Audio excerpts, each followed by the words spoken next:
ये है हम लोग का 41st क्वेश्चन जो बोल रहा है who has become the new chairman of the international financial service centre. क्या who has become the new chairman of the international finance service centre.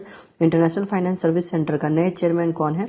तो वो है आपके option number B R Rajaraman. ठीक है, IFSCA का हेडक्वार्टर कहाँ है? तो गांधीनगर है। ठीक है, याद रखना है। ठीक है, अब हम लोग चलते हैं अपने नेक्स्ट क्वेश्चन नंबर 42 जो बोल रहा है who has become the new chairman of the national consumer dispute redressal commission के नए चेयरमैन कौन बने हैं? तो वो है आपके जस्टिस AP सहाय। यही है मिस्टर जस्टिस AP सहाय। अच्छा, जब कोई बड़े फॉर्म के या फिर बड़े कंपनी के जब कोई मेल हेड बनते हैं तो उनको चेयरमैन बोला जाता है, और वही जब फीमेल हेड बनती हैं तो उनको चेयरपर्सन बोला जाता है।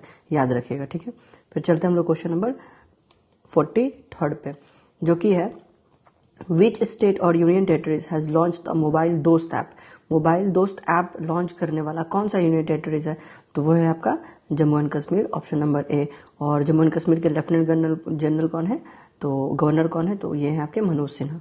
ठीक है, अब हम लोग चलते हैं क्वेश्चन नंबर 44 पर जो कि बोल रहा है the ministry of defence has approve the purchase of how many Rafale jets for the Indian navy. Indian navy के लिए मिनिस्ट्री ऑफ डिफेंस ने कितने राफेल खरीदने का ऑर्डर दिया है? ठीक है, तो ये आपको याद रखना है कितना? तो 26। ठीक है, फिर ये भी याद रखना है कि राफेल जो एयरक्राफ्ट है वो कौन बनाता है? तो डसॉल्ट एविएशन है, और डसॉल्ट एविएशन कहाँ की है? तो ये फ्रांस की कंपनी है। ठीक है, फ्रांस की कंपनी है। अब हम लोग चलते हैं अपने क्वेश्चन नंबर 45 पर जो कि है which Indian has one the silver medal in पारा एथलेटिक वर्ल्ड चैंपियनशिप। मतलब कि पारा एथलेटिक वर्ल्ड चैंपियनशिप हुआ था, उसमें भारत से सिल्वर मेडल जीतने वाले कौन है? तो वो है आपके निषाद कुमार। ये है मिस्टर निषाद कुमार। देखिए इनका ये हाथ थोड़ा सा कट चुका है, और ये पैरा एथलेटिक वर्ल्ड चैंपियनशिप जीते थे, सिल्वर जीते थे उसमें। और ये कहाँ हुआ था? तो ये पेरिस में हुआ था। पारा athletic world championship held at Paris. ठीक है, हम लोग चलते हैं क्वेश्चन नंबर 46 पर जो कि है who has recently win the award of the global peacock environment management award. Global peacock environment management award जीतने वाला कौन सा कंपनी है?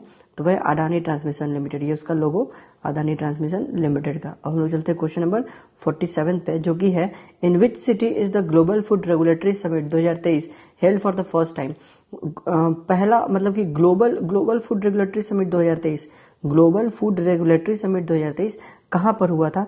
किस जगह पे हुआ था? तो वो है आपका दिल्ली में। ठीक है, और सीएम ऑफ दिल्ली कौन है? तो अरविंद केजरीवाल। और गवर्नर कौन है? तो विनय सक्सेना। ठीक है, अब हम लोग चलते हैं क्वेश्चन नंबर अपने नेक्स्ट 48 पर। इसमें बोल रहा है which company has launch the world first generative AI tools for insurance. कौन सा ऐसा कंपनी है जो कि दुनिया का पहला AI टूल बनाया है इंश्योरेंस के लिए? तो वो है आपका सिंप्लीफाई। ठीक है, हम लोग चलते हैं अपने क्वेश्चन नंबर नेक्स्ट जिसका नाम है 49th।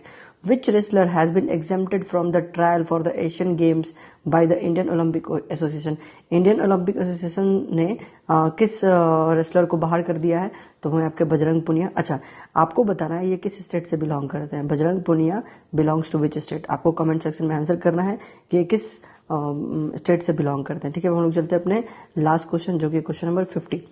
Which city of the country has decided not to hold the Commonwealth Games of 2026? जो कॉमनवेल्थ गेम्स 2026 में होने वाला है उससे कौन अपना हाथ खींच लिया है कि बोला है कि अब मैं वो नहीं करने वाला हूँ? तो वो है आपका विक्टोरिया। ठीक है, यहाँ पे आप देख रहे हैं पहले विक्टोरिया करने वाला था, विक्टोरिया और ऑस्ट्रेलिया, बट अब विक्टोरिया मना कर दिया, बोला कि अब वो नहीं करेगा। ठीक है, हम लोग चलते हैं होमवर्क वाले सेक्शन में। आपका आज का होमवर्क नंबर 3 है, क्या है कि दच्छीगाम नेशनल पार्क, बहुत बार एग्जाम में पूछा जाता है, ये आपको याद होना चाहिए। दच्छीगाम नेशनल पार्क किस स्टेट या यूनियन टेरिटरीज में है? लक्षद्वीप में, चंडीगढ़ में, जम्मू एंड कश्मीर में या दिल्ली में? आपको आंसर कमेंट बॉक्स में करना है। ठीक है, चलिए, मुझे आप सभी से बात करके बहुत अच्छा लगा। मेरा ये चैनल सब्सक्राइब करें और मेरे हर अपडेट आपको मिले इसके लिए बेल आइकन जरूर दबाइएगा। आप सभी को मेरी ढेर सारी शुभकामनाएं।